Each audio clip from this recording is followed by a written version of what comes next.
দেখো, এটা হচ্ছে একটা মোহঙের টিউবার, যেটা একটা রেড কালারের পদ্ম হয়। তো আমাকে যে পার্সেল পাঠিয়েছিল সে তো এরকমই বলেছে। আর এর একটা রানার দিয়েছে। এই রানারটা বসাবার মতো জায়গা আমার এখনও নেই, কিন্তু খুব ভালো মতো কিন্তু শিকড় বেরিয়ে গেছে। তোমাদেরকে এর ভিডিও আমি চেষ্টা করব শেয়ার করার। আর এটা হচ্ছে রানারটায় কিন্তু খুব সুন্দর শিকড় বেরিয়ে গেছে।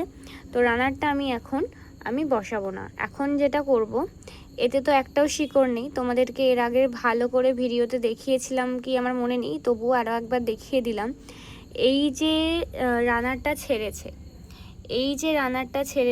এই রানারটা থেকে শিকড়টা বের করে তারপরেই কিন্তু আমি বসাবো।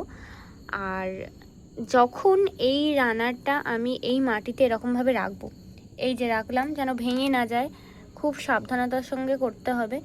জাস্ট মাটিতে এরকম প্রেস করে দেবে। মাটিতে প্রেস করে 1 সপ্তাহ পর দেখবে নতুন শিকড় চলে আসবে। অবশ্যই কিন্তু রোদের মধ্যে রাখতে হবে। হালকা রোদ, হালকা ছাওয়া হলে খুবই ভালো হয়। রোদে রাখলেও কোনো প্রবলেম নেই, জল তো আছেই।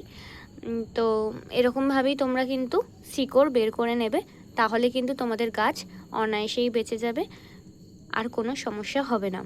তো আমার এই টিপসটা কেমন লাগলো অবশ্যই কিন্তু জানিও। ভালো লাগলে একটা লাইক, কমেন্ট আর চ্যানেলটিকে সাবস্ক্রাইব করে দিও। টাটা।